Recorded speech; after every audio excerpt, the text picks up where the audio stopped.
The pod shook so hard my teeth clacked together. Not a gentle rattle. Not the kind of vibration that makes you drowsy on a long flight back home. This was metal screaming against atmosphere.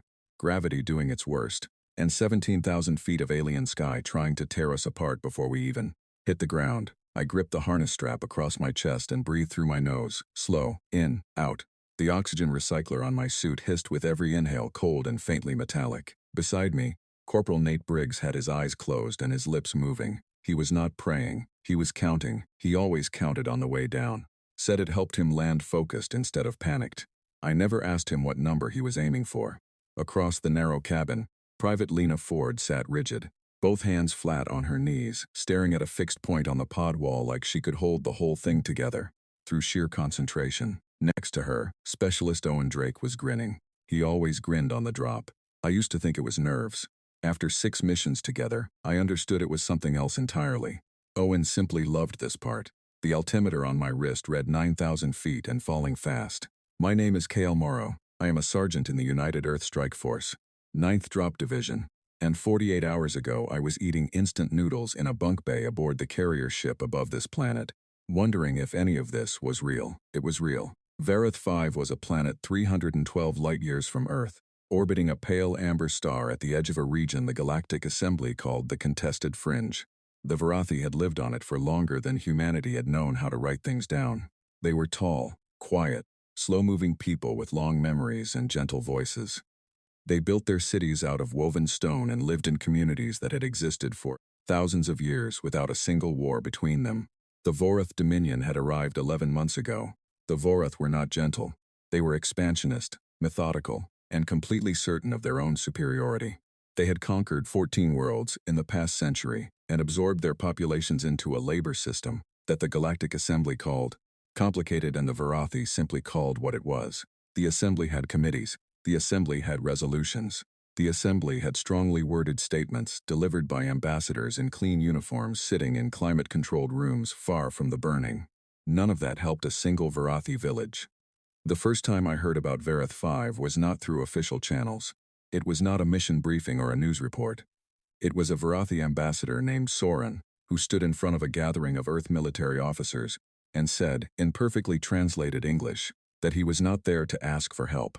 He said he understood that Earth was not a member of the Assembly, that humanity was considered pre-contact by galactic standards, that we were not expected to act. He said he had come simply to tell someone, because in 11 months, no one outside his planet had acknowledged what was happening there. He wanted at least one species to know.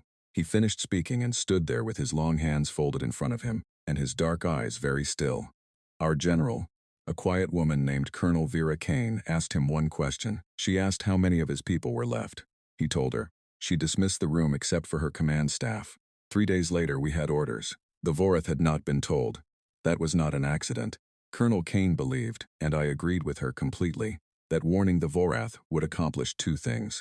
It would give them time to prepare, and it would give the Galactic Assembly time to intervene diplomatically and stop us. She wanted neither of those things to happen. So 1,700 soldiers loaded into drop pods aboard 6 carrier ships that crossed 300 light-years running silent, and now we were falling. 6,000 feet, the pod groaned and tilted. The retro thrusters fired in a burst that slammed us sideways in our harnesses. Nate opened his eyes, checked his rifle, closed them again. Lena shifted her grip on the overhead handle. Owen's grin got wider. I pulled up the terrain map on my visor. We were coming down 3 kilometers behind the main Vorath encampment on the southern edge of a Varathi settlement called Orith. The settlement had a population of 40,000 before the Vorath arrived. Current estimates put the survivors at somewhere under 12,000, crowded into the lower districts where the buildings were still standing.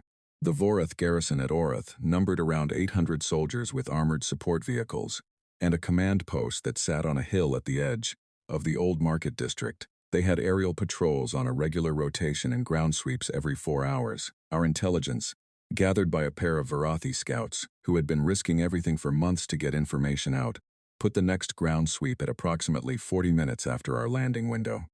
40 minutes to get into position. I had done tighter drops with worse numbers, 3,000 feet. The altimeter beeped once. Final stage. I felt the drogue chute release, and the mag brakes engage along the pod's belly, slowing our descent from terminal velocity to something survivable. The noise inside the cabin went from roaring to a dense, pressurized thudding. My stomach floated briefly. Owen made a sound that was almost a laugh. 30 seconds, I said. My voice came out steady. I was glad about that. Nate opened his eyes. All three of them looked at me. We land, we move. We stay quiet, I said. The Varathi scouts will meet us at the tree line north of the landing zone. We do not fire unless we are fired on first. We are here to push them back, not to start a war we cannot finish. Understood? 3 nods. Good. The pod hit. It was not graceful. Drop pods are not built for graceful. They are built to get you to the ground alive. And this one did that, slamming into the soft earth of Varath 5 with a force that jarred every bone in my body and left a 2-meter crater in the alien soil. The hatch blew outward on its release charges and cold night air rushed in, carrying smells I did not have names for yet. Something like pine resin and something like rain on warm stone. I was out of the harness and through the hatch in 4 seconds. Nate was right behind me, then Lena, then Owen, still grinning, though more quietly now that there was actual ground beneath his boots. Around us, across a wide field of dark grass that shimmered faintly silver under the light of 2 moons, other pods were down. I could see the thermal signatures of my squad members on my visor. Green dots spreading out across the landing zone, moving with discipline and speed. No one was shouting, no lights, just the quiet, purposeful spread of soldiers doing exactly what they had trained to do. 1,700 humans, dropped in silence onto a world 300 light-years from home. The Vorath did not know we were here. I pulled up the map, confirmed our position, and began moving north toward the tree line at a steady pace. The alien grass was springy underfoot, and the air was thin enough that I kept the oxygen recycler at low assist. Above me, the sky of Varath 5 was a deep violet, crowded with stars I had no names for, with 2 pale moons hanging close together near the horizon. It was, I thought, a very beautiful planet. I intended to make sure it stayed that way. Contact at the tree line, Nate said quietly through the squad channel. 2 figures. Varathi. I slowed and raised a hand. The squad stopped. The 2 figures stepped forward into a patch of moonlight. They were tall, maybe 2.5 meters, with the lean proportions and slow deliberate movements that I had been briefed were typical of the Varathi. One of them raised a hand in greeting. The other was holding a small device that blinked twice in a pattern that matched our recognition code exactly. I walked forward to meet them. The one with the device spoke first. The translator in my earpiece rendered it into flat, precise English after a half-second delay. You came, it said. It was not a greeting. It was not even really a statement. It was the sound of something that had stopped being believed in a long time ago turning out to be true. We came, I said. The Varathi scout looked at me for a long moment. Then it looked past me at the field full of soldiers moving into formation in the dark. Then it looked back at me. There are more of you than we expected, it said. There usually are, I said, and meant it in more ways than one. We moved into the tree line and I pulled up the operational map. The encampment was 2.8 kilometers to the east. In 37 minutes, a Vorath ground patrol would move through the southern district of Orath. It would pass within 400 meters of our current position. We needed to be in place before it did. I looked at my squad, at Nate focused and steady, at Lena calm and sharp, at Owen, whose grin had settled into something quieter now, something readier. I looked at the alien sky above us, violet and enormous and full of stars. Nobody told the Vorath we were coming. That was the point. I moved my squad forward into the dark. The scout's name, as close as my translator could render it, was Tal. The other one was called Ven. They moved through the forest with a silence that made our own movement sound like a marching band. Their feet seemed to find every soft patch of ground automatically. Every twig avoided without looking down. 11 months of surviving an occupied territory had made them into something different from what they used to be. I recognized that change. I had seen it in soldiers before. The body learns to be quiet when being quiet is the only reason it is still alive. Tal walked beside me and gave me information in short, precise sentences. Vorath patrol rotations, guard post locations, the approximate position of the command vehicle on the hill. How many of the armored walkers were operational, where the survivors in Orath were sheltering, how long they had been sheltering. I listened to all of it and asked careful questions and filed every answer in the operational part of my mind that would use it in the next few hours. After a while, Tal said something that was not tactical. We sent messages to the assembly for 6 months, Tal said. We received acknowledgements. We received expressions of concern. We received updates on the formation of a review committee. I did not say anything. We stopped sending messages after the 4th month, Tal continued. There did not seem to be a purpose. There wasn't, I said. I'm sorry. Tal looked at me sideways with those dark, steady eyes. You did not sit on a committee, Tal said. You are here. That's the job, I said. Tal was quiet for a moment. Among my people, Tal said, when someone does something that cannot be easily explained, we say they acted from the deep place. It means the reason lives somewhere below words. I thought about Colonel Kane's face when Soran told her how many of his people were left. Yeah, I said. Something like that. The forest thinned ahead. Through the last line of trees I could see the edge of Orath, the lower district buildings dark and still. And beyond them, up on the hill, the lights of the Vorath command post burning steady and indifferent in the alien night. I raised my fist. The squad stopped. I pulled up the full operational channel. All units, I said quietly. We are in position. Stand by for mark. 1,700 soldiers, scattered across 3 kilometers of dark terrain, went absolutely still. I watched the timer on my visor count down. Mark, I said. We went in. The Vorath patrol came around the corner of the Southern District Road at exactly the time Tal had predicted. 8 soldiers in heavy armor, carrying weapons that could punch through vehicle plating, moving with the relaxed confidence of people who had not faced any real opposition in months. They saw us at the same moment we saw them. For a single second, nothing happened. I think the patrol leader's brain was trying to process what his eyes were giving him. 800 smaller creatures in unfamiliar armor, emerging from multiple directions simultaneously, moving fast, not stopping. Then the situation resolved itself and the next 4 minutes were very loud. I will say this about the Vorath. They were trained and they were disciplined, and they did not break immediately. They returned fire with precision, and they communicated quickly with their command post, and they attempted to establish a defensive position at the corner of a low stone building that might have been a market once. What they did not do, because they had no model for it, was anticipate that when one of their shots hit Nate Briggs in the left shoulder and knocked him sideways into a wall, Nate would get back up, check that the arm still worked, and keep advancing. They did not anticipate that Lena Ford would crawl 20 meters under sustained fire to get a flanking position without being told to. They did not anticipate Owen Drake at all. I will not pretend it was clean. Nothing like this ever is.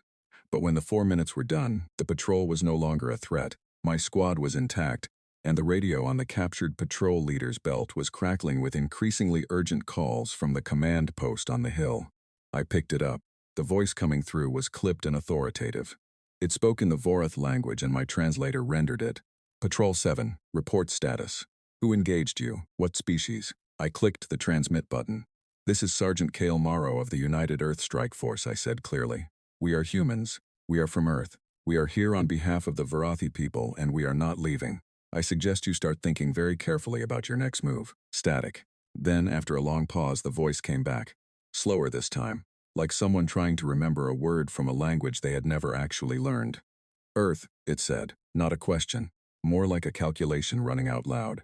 Earth, I confirmed. The channel went quiet. Above us on the hill, the lights of the command post were suddenly moving. Vehicles starting. Communication arrays rotating. The quiet confidence of an occupying force evaporating in real time. Nate appeared beside me, one hand pressed to his shoulder. Expression somewhere between pained and satisfied. They know we're here now, he said. Good, I said. I wanted them to. The sky above Vareth 5 was beginning to lighten at the edges. Not dawn yet, but coming, and somewhere above the atmosphere I knew.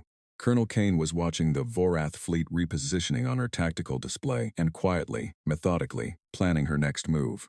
The Vorath had assumed no one would come. We were here to make them understand exactly how wrong that assumption had been. And we were just getting started. The next 6 hours were the kind of hours that do not feel like 6 hours. They feel like 6 days compressed into a tunnel where the only things that exist are distance, direction, and the next immediate problem. After the initial contact, the Vorath command post pulled its outer patrols back toward the hill. That told me their commander was smart enough to know he had a perimeter problem and was consolidating rather than scattering. A consolidating enemy is harder to surround but easier to isolate. I relayed that assessment to Colonel Kane and received 2 words back through encrypted channel. Proceed, Morrow. So we proceeded. 3 of our squads pushed into the northern district of Orath and established a blocking position along the main road that the Vorath would need to use if they were going to move their armored walkers south.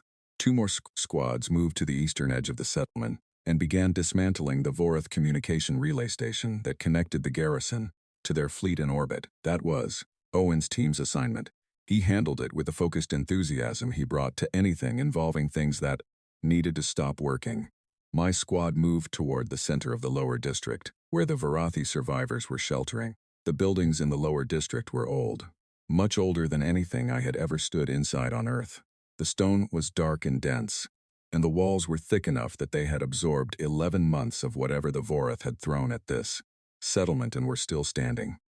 Inside those walls, in basements and interior rooms and any space that offered protection, thousands of Varathi people had been living in the dark. We found the first group in a basement beneath what Tal told me had been a teaching hall. There were perhaps 300 of them.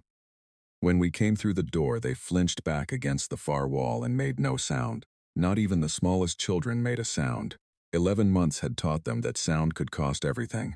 I took off my helmet. I am not a large person. I am average height for a human male, which put me at about chest level with the tallest Varathi in the room. I have brown hair and ordinary features, and I was probably covered in dirt and probably did not look like anyone's idea of a rescuer. I said, through the translator on my collar, "My name is Kale. I am from a planet called Earth. We are here to help you.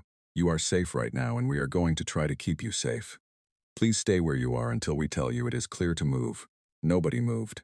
Then a small Varathi child, maybe 4 years old if their development matched what our briefings said, separated from the group and walked across the floor toward me on unsteady legs and stood there looking up at me with enormous dark eyes. Lena made a quiet sound beside me. I crouched down to the child's level.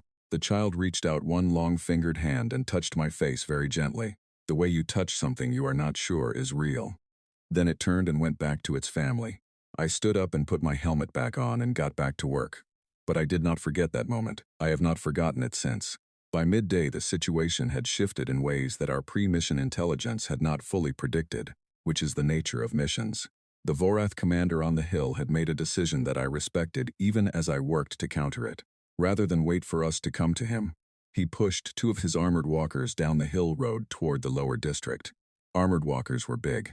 They stood about 8 meters tall on articulated legs, carried energy projection systems on their upper platforms, and were normally very effective against infantry in open ground. The key word was open. The lower district of Orath was not open. It was a dense, ancient network of narrow roads and heavy stone buildings and walls that had stood for longer than most Earth civilizations.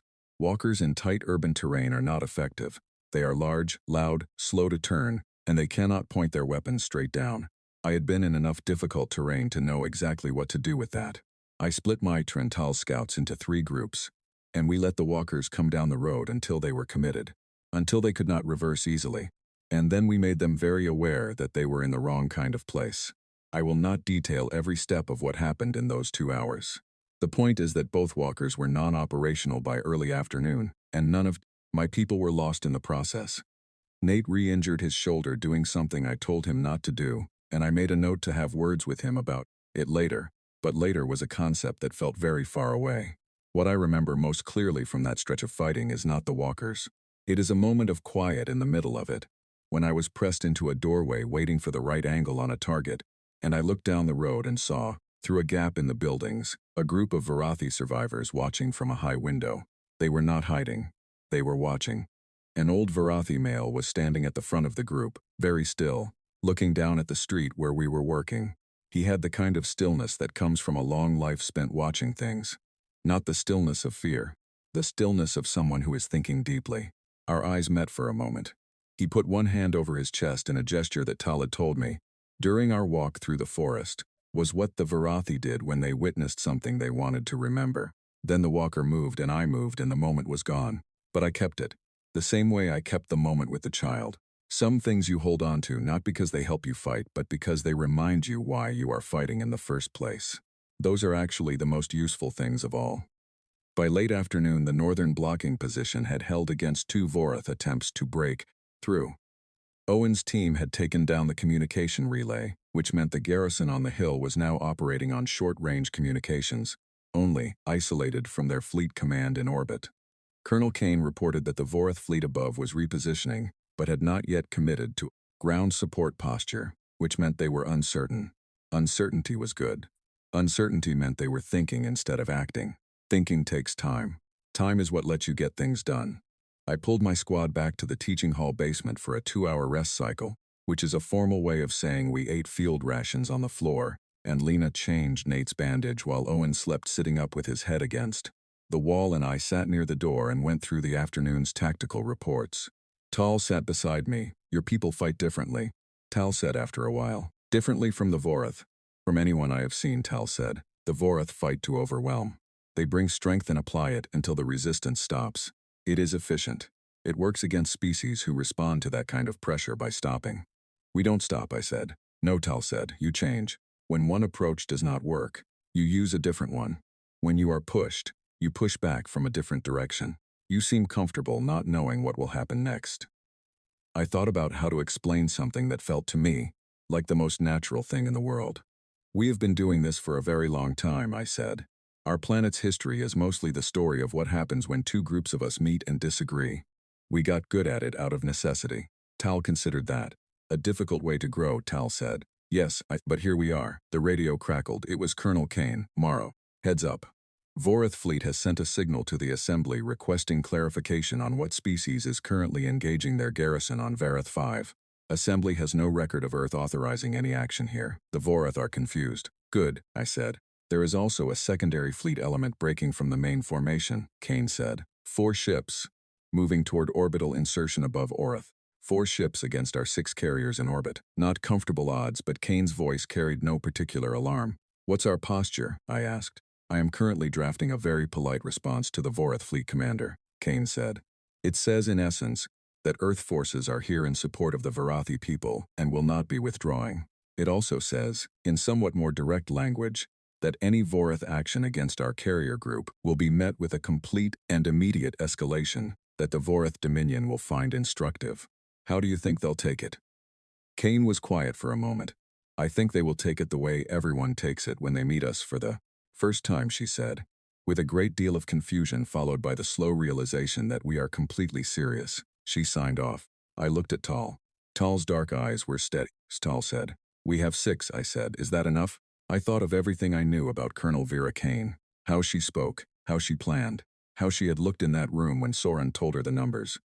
With her running them, I said, more than enough. Outside the teaching hall, the settlement of Orith was quiet in the evening.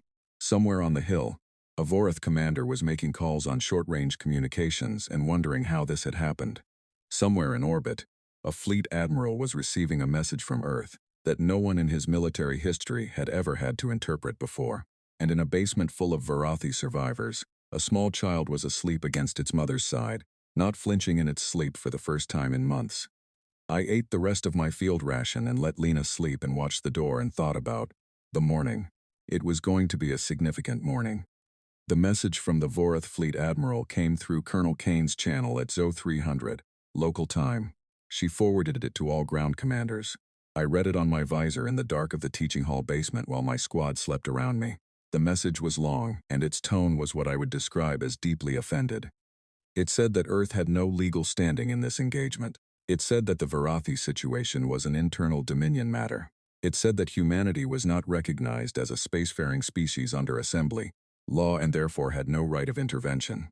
It said, in a passage that I found almost interesting in its self-certainty, that the Vorath Dominion had encountered many species over many centuries, and that none of them had been foolish enough to challenge the Dominion in open territory without assembly backing.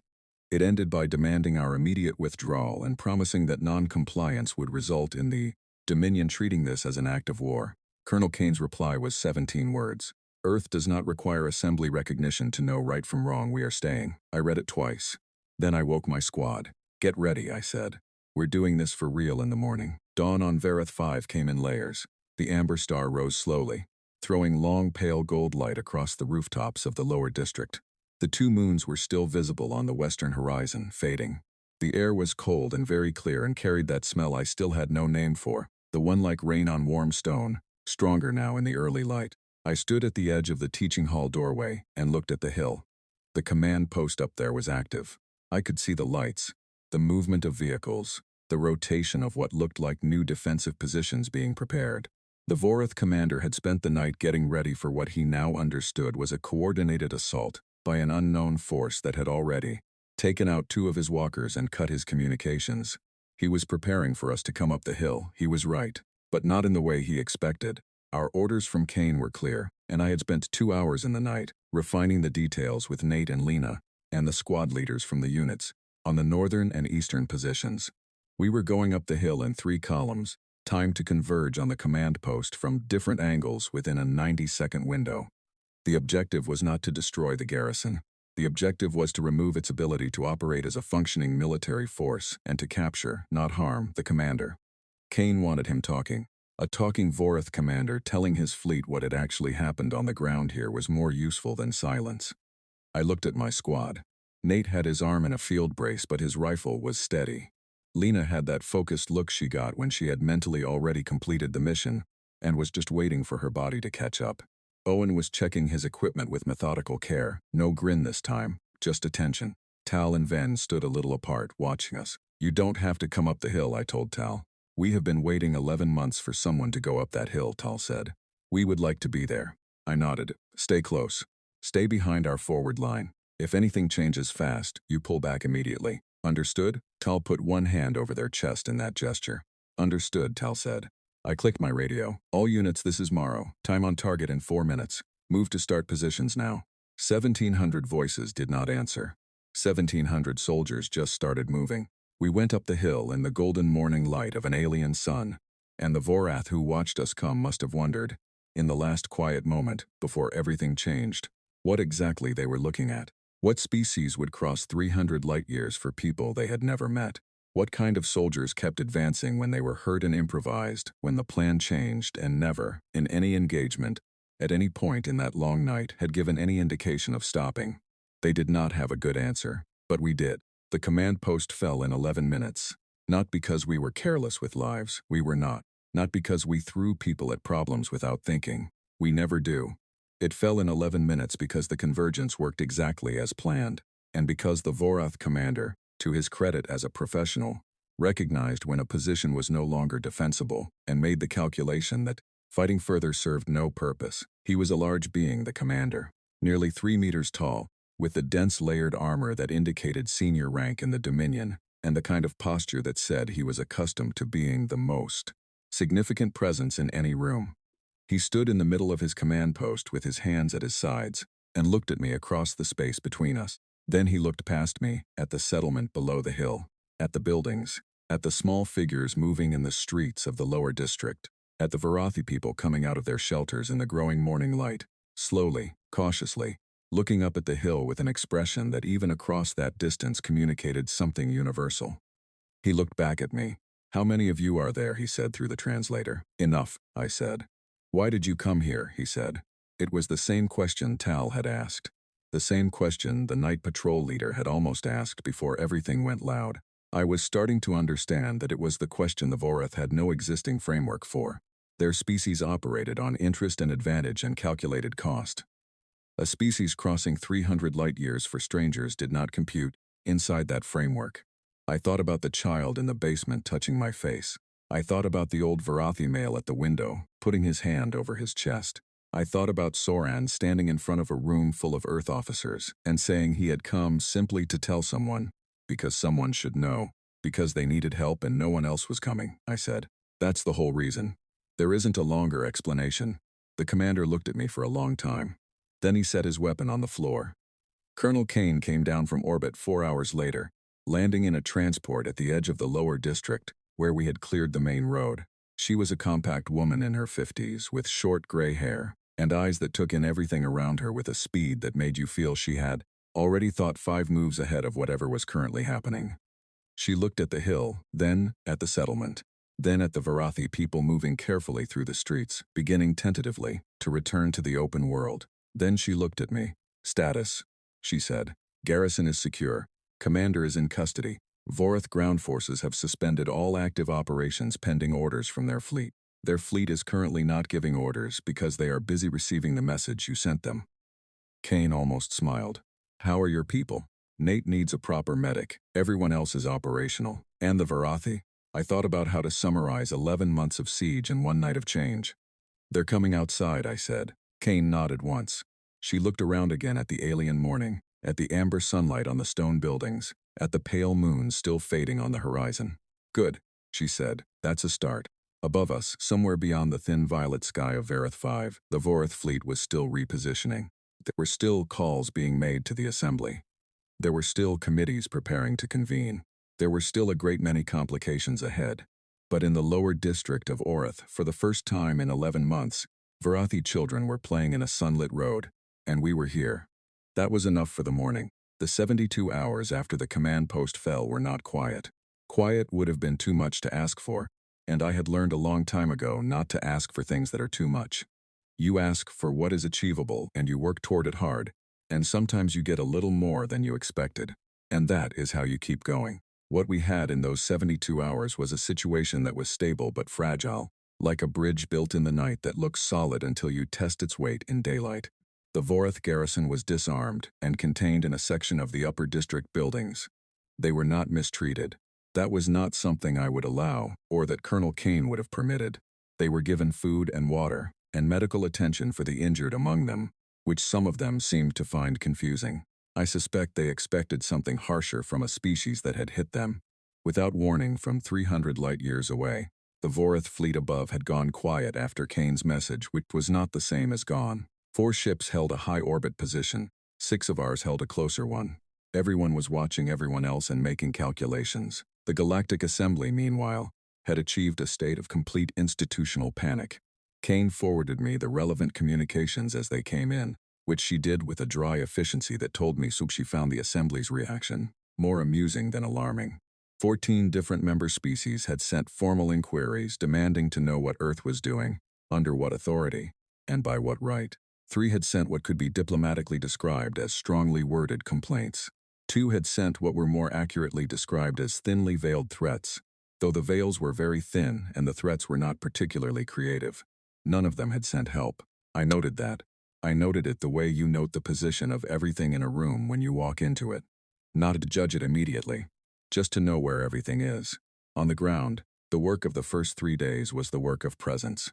We established secure corridors through the lower district so that Varathi could move safely between shelter points.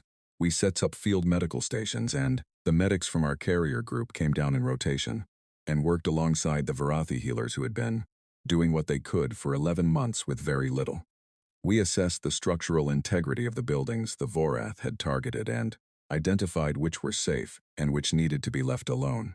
Owen, who turned out to have a civil engineering background that he had mentioned exactly once before and never again, walked every damaged building in the district with a Varathi structural assessor and produced a prioritized report in 4 hours that saved us from sending people into 3 buildings that looked stable but were not.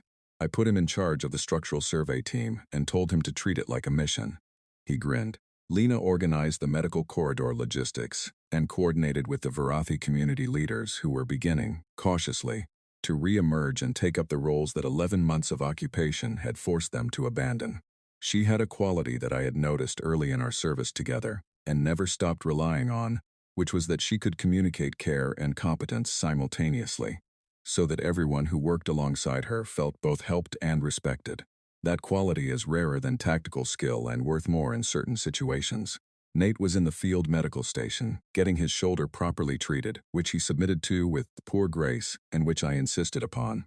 He spent the time he was not being treated reviewing the tactical reports and composing detailed recommendations for the next phase of ground operations, which he transmitted to me with a note that said only, "In case you need them." I needed them. They were good. And Tal walked with me through the streets of Orith. In the first real daylight the lower district had seen in nearly a year, Tal walked beside me and told me about the city. Not about the damage, about what it had been. The building with the arched doorway that faced east had been a place for reading and discussion, Tal said. The Varathi had a tradition of communal reading, where a text was read aloud and each listener contributed their interpretation, and the session was not complete until everyone present had spoken. It could take a long time. They considered the time well spent.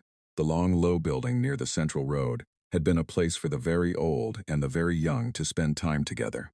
The Varathi held that the beginning and the end of life had a particular kind of understanding between them that the middle years were too busy to access. Pairing the very old with children was not charity. It was considered a form of education for both. The open space with the carved stone at its center, now partially collapsed but with the carving still intact, was a place of gathering for major decisions. Every Varathi community had one. Decisions made there were binding not by law but by the shared memory of everyone who had been present. To violate such a decision was to say that your memory was false, which was considered, Tal explained, one of the most serious things a Varathi could do. Memory is very important to your people, I said. Memory is what we are, Tal said. We live long and we remember everything. What you do, what you say, what you choose, it becomes part of the permanent record of what existed. We do not forget.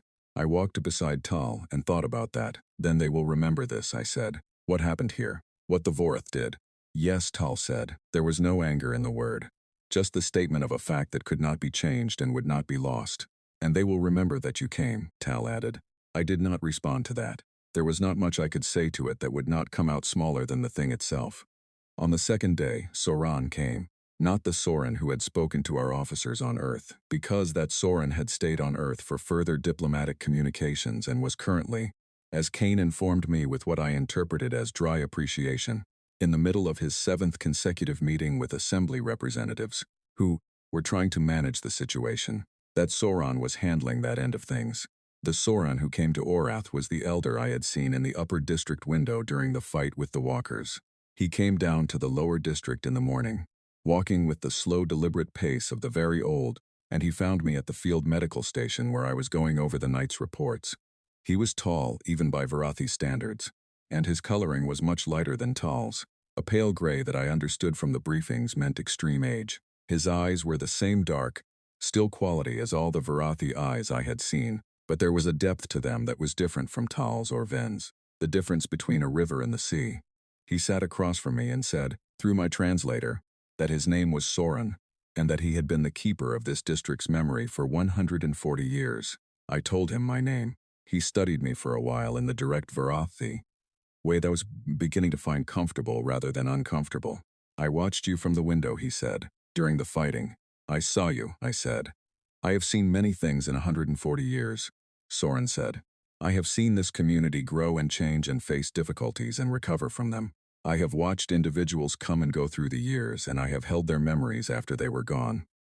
I have seen what people are capable of, at their best and at their worst. He paused. I had not seen anyone come from the outside, he said. Not since the Vorath arrived. I had stopped expecting it. I know, I said, when I saw you in that street, Soran said. I put my hand on my chest. I know, I said again. Tal told me what it means. Soran looked at me. I want to understand why you came, he said. Not the strategic reason, not the political one, the true reason. This was not the first time I had been asked this question in the past 2 days. But something about how Soran asked it made me take more time with the answer. I thought about what I actually felt when I was in that drop pod, falling through an alien sky toward a planet I had never seen, on behalf of a people I had never met. My species has done a great deal of harm to itself over its history, I said slowly. We have made choices we cannot take back and caused suffering we cannot undo. I cannot speak for all of us. I can only speak for myself. Soran waited. When I heard that there were people here who needed help and that no one was going to give it, I said, something in me simply could not accept that. I did not analyze it. I did not make a list of reasons. I just knew that going was the right thing, and not going was not something I could live with. That is the whole truth. Soran was quiet for a long time. The morning light of Varath 5 moved across the floor of the medical station. Somewhere outside, a child called out something in Varathi that I did not understand. A sound like water over stones, light and quick. In all my years of memory, Soran said finally, I have never held the memory of a moment quite like this one. He put his hand over his chest. I am holding it now, he said. I did not know what to say, so I said nothing and let the moment be what it was. On the afternoon of the second day, Kane called me up to a briefing on the carrier. I left Lena in charge of ground operations and took the shuttle up through the atmosphere and stood in Kane's command room looking at the tactical display that showed the current positions of every ship in the area. The Vorath fleet had expanded. Where 4 ships had been holding high orbit, there were now 9. They had pulled in support elements from further out in the system. The formation was not an attack posture, not yet, but it was preparation for one. Kane stood with her arms crossed, looking at the display with the focused calm of someone who had done this long enough to know that alarm was a fuel that ran out, and that measured thinking was the only thing that lasted. They're calling it a defensive repositioning, she said. Their admiral sent a message to the assembly saying, they are protecting the Dominion's assets in the region from an unprovoked act of aggression. We're the aggression, I said. We are. Kane almost smiled again. I find it interesting how things look from different positions. What are we doing? Kane turned to her communications officer. Get Earth Command. The link opened. Earth Command was awake, which was not a surprise. Earth Command had been awake for 72 consecutive hours, monitoring the situation. The voice on the link was General Aldous Crane, a man I had met twice in my career and both times found to be exactly the kind of person you wanted, in charge during a situation that had no good precedent. He was not excitable. He was not given to speeches. He processed information and made decisions, and he made them clearly. Crane, he said. 9 ships, Kane said. They're building towards something. I know, Crane said. We've been watching. Earth Parliament has been briefed. They are currently arguing, which is normal, but the majority position is that we do not leave. The Assembly is pressuring Parliament, Kane said. The Assembly is pressuring Parliament very loudly, Crane agreed, which is producing the opposite of the desired effect. Humans have a well-established response to being pressured very loudly. What's the call? Kane asked. There was a brief silence. The 1st and 3rd Combined Strike Fleets are already on transit heading, Crane said.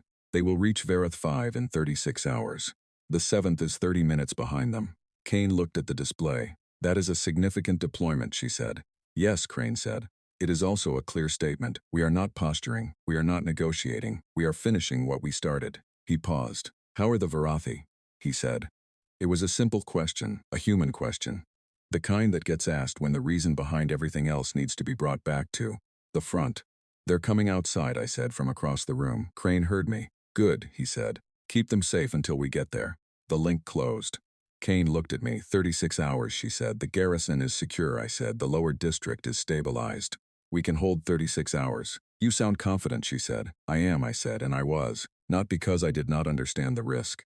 Not because I did not feel the weight of 9 ships in orbit and the uncertainty of the next day and a half.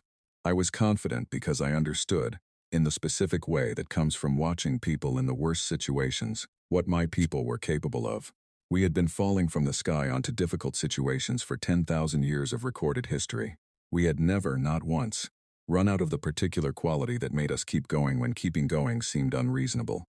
I went back down to the surface. I had work to do. The 36 hours passed the way hard hours always do, slowly in each individual moment and very fast when you look back at them. On the ground we continued the stabilization of Orath. More Varathi emerged from shelter. The community leaders began holding the first open discussions they had been able to hold in nearly a year, gathering in the partially collapsed central square around the carved stone that still stood. And the discussions were long, and the Varathi took turns speaking, and Soran sat at the center of everything and remembered. Owen finished his structural survey and began organizing a volunteer work group to shore up 3 buildings that were savable with the right support. He worked alongside Varathi builders and communicated through translators, and at one point I walked past and found him on his knees on the floor of a corridor showing a Varathi builder something about load-bearing angles using 2 pieces of stone and a hand gesture, and the Varathi builder was nodding and then showing him something back. And they were both nodding, and it was, I thought, the most quietly useful thing I had seen in a long time. Lena organized the first distribution of proper food supplies, brought down from the carrier's stores, to the community in the lower district. She did it through the Varathi distribution networks that were already in place rather than imposing a new system, which meant it worked, and it meant that the Varathi community leaders were the ones giving it to their people, rather than outsiders, doing it for them. I noted that. It was the right instinct. Nate, cleared by the medics to limited duty, came back and took over the tactical coordination for the garrison management. He ran it with thorough, patient precision and no unnecessary movement or escalation. And Tal and I kept walking. On the second evening, in the long amber light of the setting star, Tal and I walked to the edge of the settlement where the buildings gave way to a slope of open ground, running down to a wide river. The river was dark and moving and caught the light in slow pieces. This is where we used to come, Tal said. In the evenings, before. I stood beside Tal and looked at the river. It's beautiful, I said. Yes, Tal said. We were quiet for a while. When this is over, Tal said. When the Vorath have gone and the assembly has finished arguing about what it means and the committees have written their reports, what happens to your people? I thought about it honestly. We go home, I said. We have a planet of our own that needs attention. We have problems we have not solved yet and things we are still learning. We don't stay where we are not needed. You will be welcome here, Tal said, for as long as you choose to come. That's a generous thing to say, I said. It is an accurate thing, Tal said. Among my people, accuracy and generosity are supposed to be the same thing. I looked at the river. I hope you rebuild all of it, I said. The reading hall and the gathering place and the house for the old and the young. All of it. We will, Tal said. There was no doubt in the words at all. And the square with the carved stone, especially that, Tal said. Above us, the sky of Vareth 5 was moving from amber to deep purple as the star set. The 2 moons were rising on the eastern horizon, pale and close. My radio clicked. Morrow. It was Kane, and her voice had a different quality. The quality of someone delivering news they have been waiting to deliver for a long time. Go ahead, I said. First fleet is in range, she said. They just crossed the outer marker. The Voreth sensors will have them in about 4 minutes. I looked up at the sky. How's it look? I said. It looks like Earth, Kane said, which is exactly how it's supposed to look. The Voreth fleet watched the first combined strike fleet arrive in the Vareth 5 system and understood something that all the previous 72 hours had been building toward. When the third arrived 20 minutes later and took up a position on the opposite bearing, and when the 7th arrived behind them and formed the third point of an enclosing formation, the understanding became complete. The Vorath admiral sent a message to the assembly. He said that the situation had escalated beyond the scope of his operational mandate.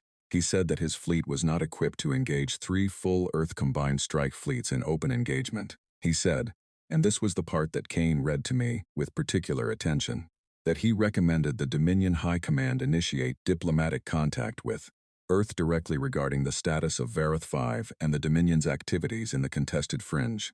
In other words, he wanted to talk. Kane looked at me across the command room. They want to talk, she said. That's new for them, I said. It is, Kane agreed. Talking implies the other party has something worth hearing. Talking implies a negotiation rather than a dictation.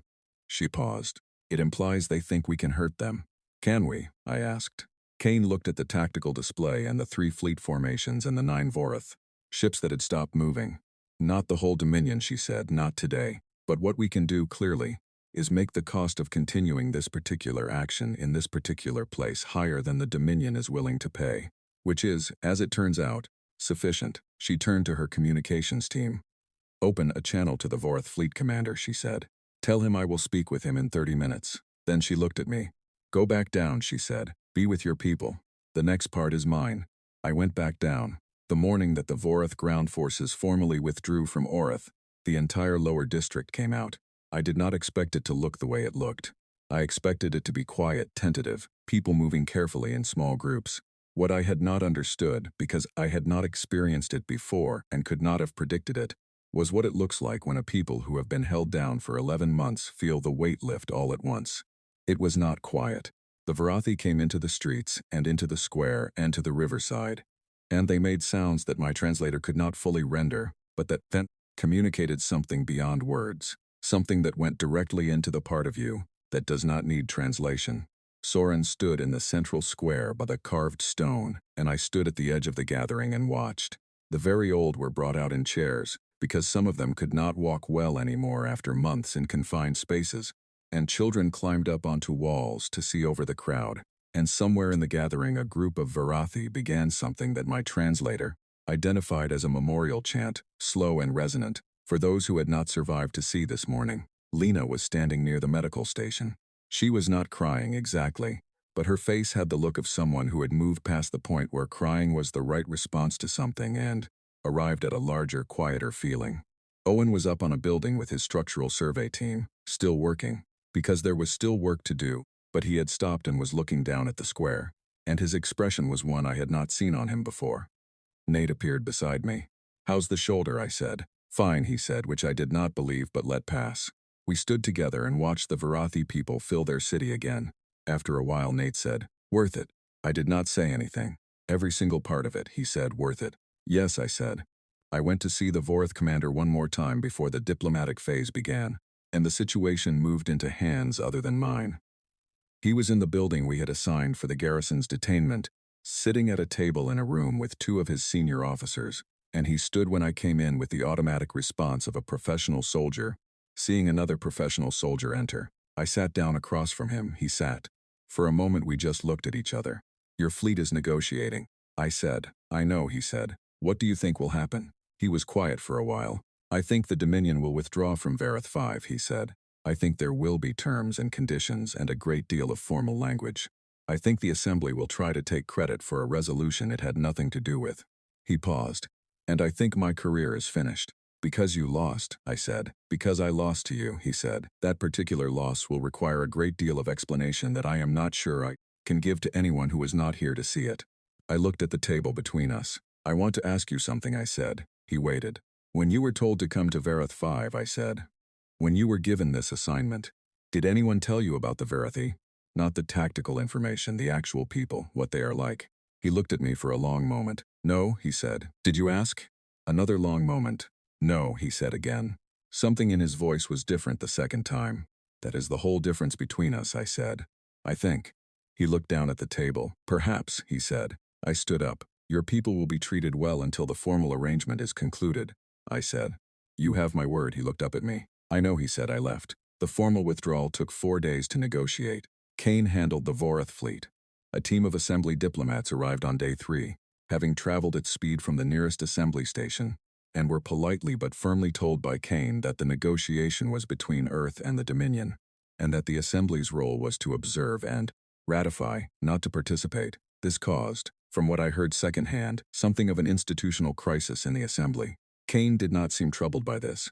On the 4th day the agreement was signed, which in Vorath diplomatic protocol involved a formal exchange of documented commitments, and in Earth protocol involved everyone shaking hands, which the Vorath found unusual but managed. The garrison was escorted out of the settlement with full dignity and transported to the Vorath ships, which then withdrew to the outer system boundary and held position pending the formal close of the agreement. And then they were gone. The night before I was scheduled to leave Verath 5, I sat with Soran in the central square by the carved stone. The stone depicted something I had not been able to make out clearly when I first saw it. Now, with time and Soran's explanation, I understood it. It was a figure with both hands open, facing towards something that was not yet visible in the carving, in the posture of someone waiting, without knowing what they were waiting for. Soran said it represented a concept in Varathi thought that translated roughly as patient readiness, the understanding that good things sometimes required waiting, and that waiting well was itself a form of action. We have stood by that carving for many generations, Soran said. We have used it to teach children and to remind adults. We have looked at it in difficult times. He looked at it now. I think I will look at it differently from now on, he said. I looked at it too. I leave tomorrow, I said. I know, Soran said. The assembly team will stay, I said.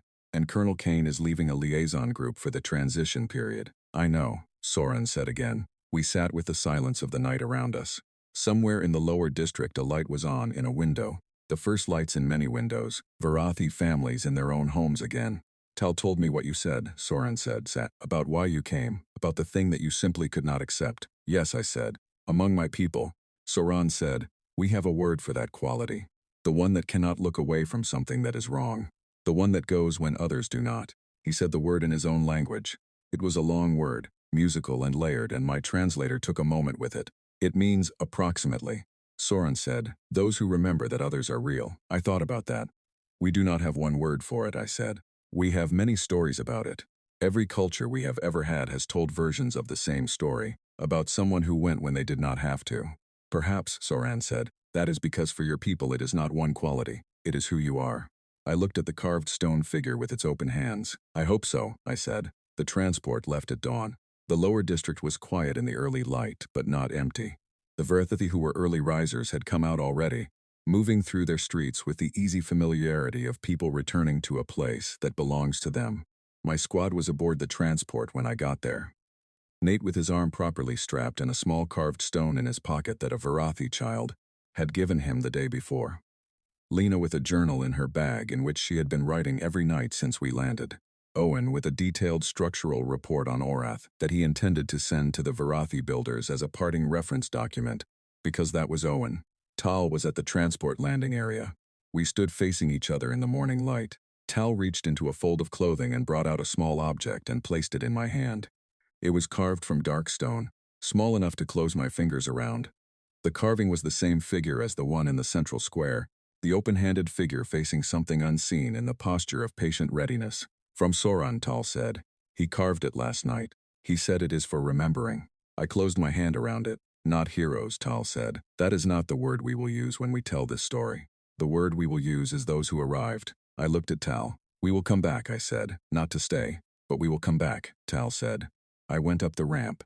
The transport lifted smoothly into the violet sky of Vareth 5. Through the window I could see the settlement of Orith below, the stone buildings in the central square, and the river catching the morning light. I could see the hill where the command post had been, empty now, already beginning to look like just a hill again. I held the carved stone in my hand and looked at it until the clouds came up and hid the view. They assumed no one would come. That was the calculation they had made, the Vorith, the assembly, everyone who had looked at the situation and decided the math did not add up. A species too small, too new, too far away, with no treaty obligations and no strategic interest, and no reason that any rational actor would recognize to cross 300 light-years for. Strangers, they were not wrong about the math. The math did not add up. It never does. When you are doing the kind of thing that gets done anyway, because not doing it is simply not an option you are able to choose. We went because we could not go. We pushed when everything said to stop, because stopping was not something we knew how to do. We stayed when no one asked us to because someone needed us to. That is not strategy. It is not policy. It is not something you put in a manual or teach in a lecture hall. It is just what we are. I landed back on Earth 3 weeks later. I ate a meal at a table that did not rattle in atmospheric entry. I slept in a bed that was not a field bunk. I looked out a window at a sky I had known all my life, blue and ordinary and mine. And I held a small carved stone in my hand. And I thought about a people who remembered everything, who held each memory permanently, who would carry this moment forward into the long future of their civilization, and tell it to children who would tell it to children, the story of the beings who came from very far away and fell from the sky. I thought about what Soren had said, those who remember that others are real. I set the stone on the windowsill where I could see it. Outside the window, the world went about its ordinary life, full of problems and arguments and the thousand small difficulties of a species that is very much still, figuring itself out. And somewhere, 312 light-years away, in a city of woven stone under an amber star, a people were rebuilding. And they knew we were real, and we knew they were real. That in the end was the whole thing, that was all of it.